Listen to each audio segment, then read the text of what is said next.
Hey, welcome back to Near Me, the local marketing podcast. I'm joined today by Nick, our chief designer, Jared, our paid media specialist, Chelsea, who is right over my shoulder, who is our graphics designer and today's producer. My name is Corey. Today we're going to be talking about how to kickstart your social media strategy, and we're all from Triton Commerce. Let's get started.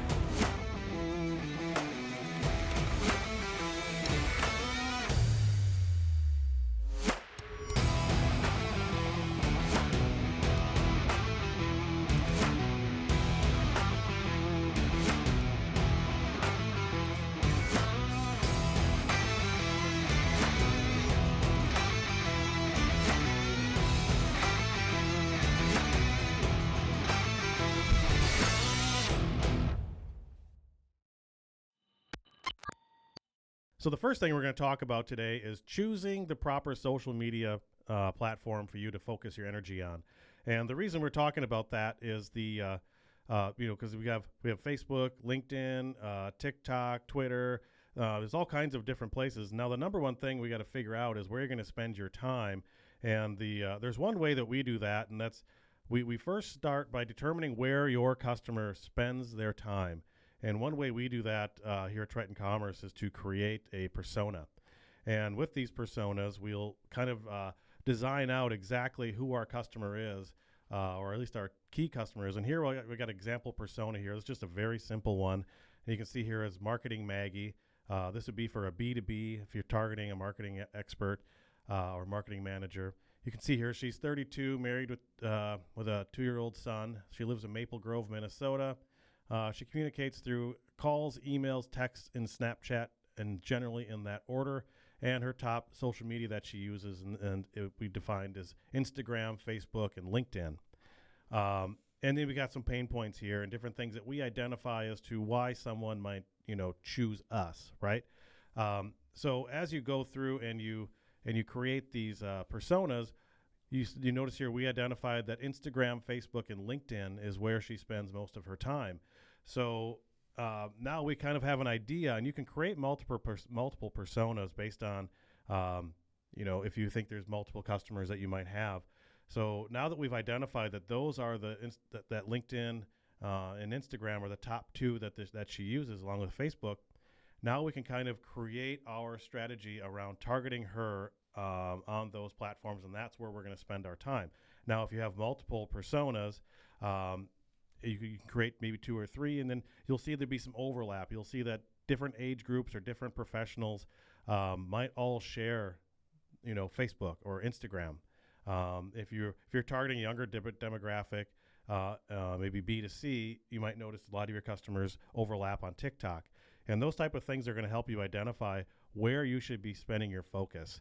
So we like to start with a persona that gives us a way to visualize who our customers really are, where they're spending their time. You can do some research based on age groups and where they spend their time on social media if you really want to know, or you just got to start asking your customers, right? And the next thing to choose the right social media for your company is to post what you're capable of doing. So what I mean by that is, maybe you're a great dancer, maybe you're a horrible dancer, maybe you don't want to dance at all, right? So maybe at that point, maybe TikTok isn't a great thing for you, at least not with some of the fads, right? So, but if you are, maybe you're a carpenter or a roofer, but you're really good at taking pictures of your work, right? And you've identified that some of your customers are on Facebook and Instagram, well, and that's something you're capable of doing, right? And you're going to do it. If you're doing within your capabilities and what you feel comfortable doing, you're more apt to actually be active in your social media profile. So what I mean by that is find something that you're comfortable doing, something you're capable of doing, and then gravitate towards that. Try not to go outside of your comfort zone too much. If you find that your demographic is younger, they're on TikTok, and you're a really entertaining person, you might find some success there. And that's, everybody's going to find their own way to do that. So those would be the ways to identify the social media locations that I would use to identify where I'm going to place my target or to place my most of my time. And then as we move forward in this episode, we'll talk about different ways that you can put together that social media content.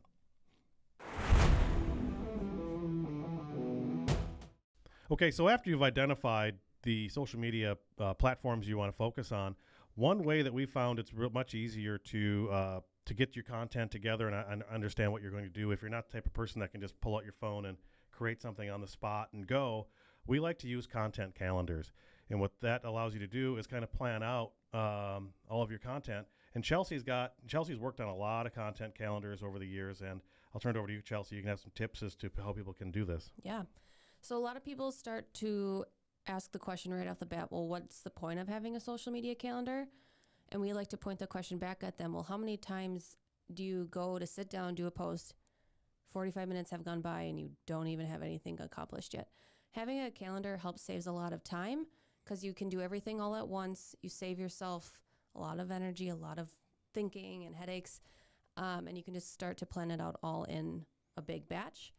And it helps you plan out so that no post gets forgotten and you're not babysitting your social media every single day for way too much time.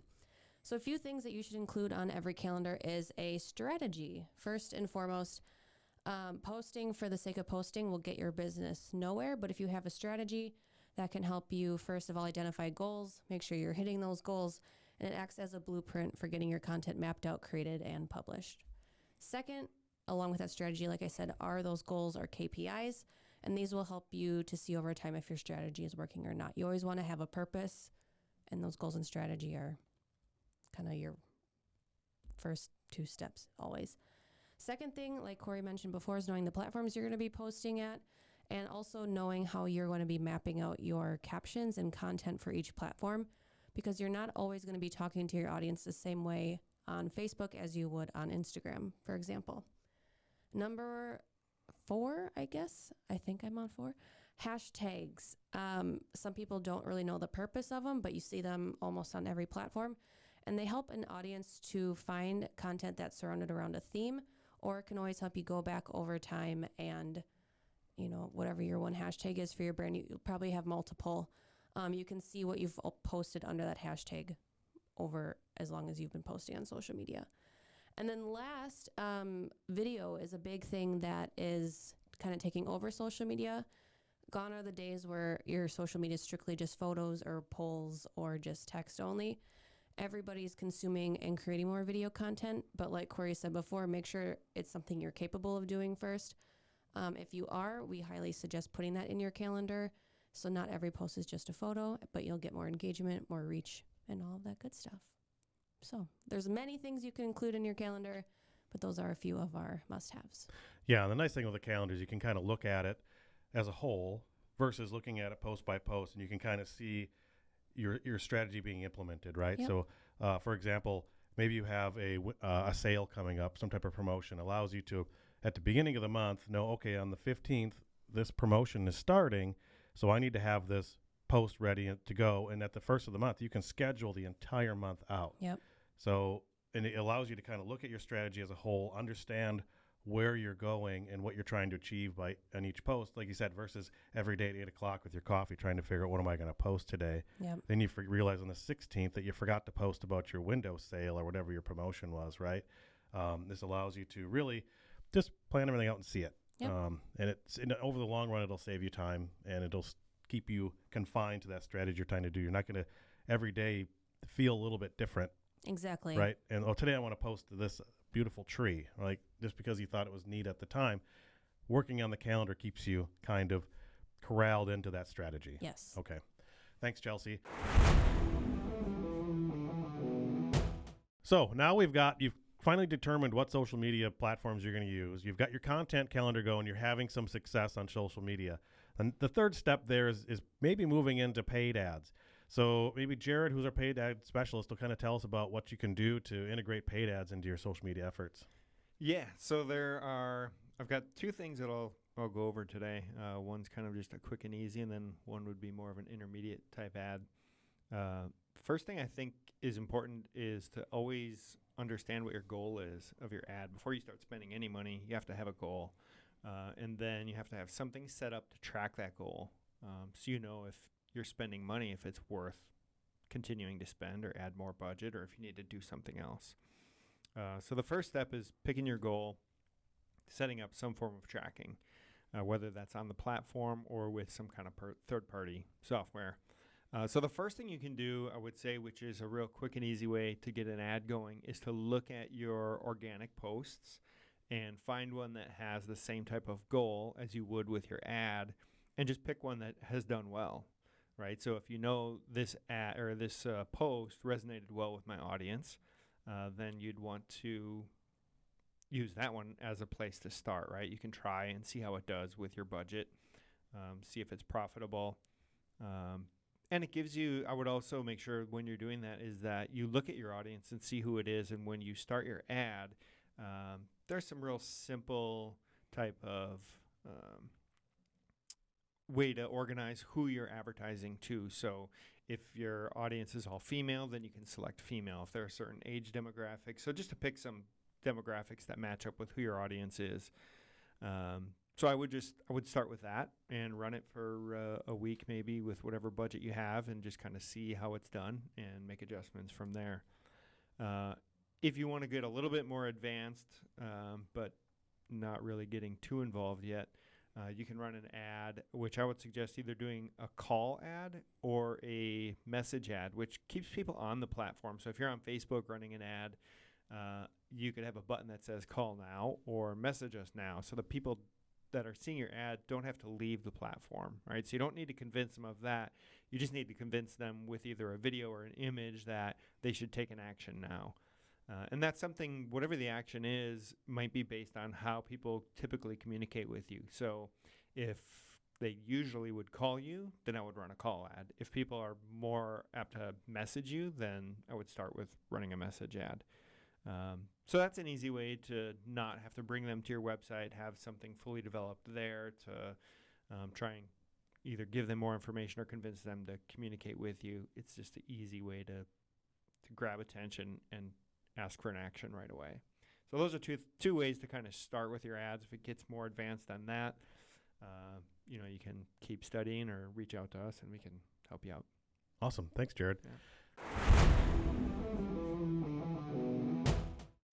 So now we've kind of determined, what the right social media you're going to use. We've determined that if you want to use a content calendar, you can do that. And now we've talked a little bit about the paid ads. Now, another thing that's going to happen, if all these things are successful, you're going to find that you're going to have people interacting with you. They could be just asking questions on your posts. It could be all kinds of things. And Nick, you've got maybe some tips on how to engage with people on social media. Oh yeah, exactly. So in the first and foremost is you got to be responsive. So if someone pops on either one of your channels and they leave a review or a recommendation or anything like ask a question, whatever it is, you just got to be in a timely manner. You got to respond. You got to be part of the conversation. Even if it's a negative thing that goes on your page, it's almost even more important to respond to this. People are going to be coming onto this page and they're going to see these conversations you have. So responding in a nice manner, even if it's negative, just be part of the conversation. You don't want to be leaving people's posts go unseen. It looks like you're unresponsive. A second thing to do is, people are going to post things about maybe someone's at a restaurant and takes a picture and posts it. Maybe they'll tag you in it. This user-generated content is to repost it on your channels too. Get as much use out of that stuff from your customers as you possibly can. And the third thing is, to be active in your community. There's things like on Facebook, there's groups all over the place. In your area, join those. You can, on Instagram, you can look up popular posts and then you can message these people. You can be part of the Facebook group. It doesn't have to be salesy. Just be part of the conversation. Get your business name out there. It could be something great happens in your community. Just respond as a person would on your business account and go, hey, congratulations on something that great happened in your community. It's just getting your name out there in the community. And these are great ways to engage and get your name out. And just be social. Just be social, yeah. That's what social media is used for, right? Yeah. It's supposed to. All right. Well, perfect. Those are great tips, Nick. Thank you.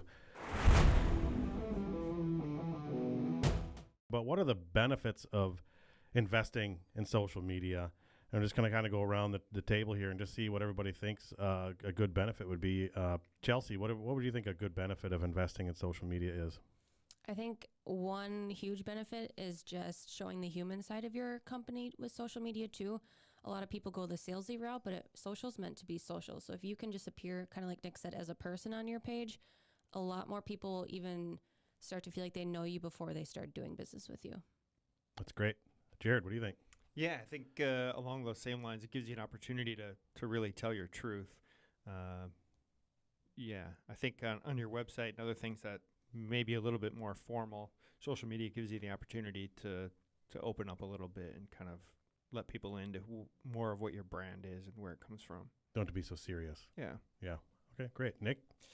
And I would say the more you do this, the more you engage, the longer it takes. It's just a cumulative effect of the people that start following you and start recognizing your brand.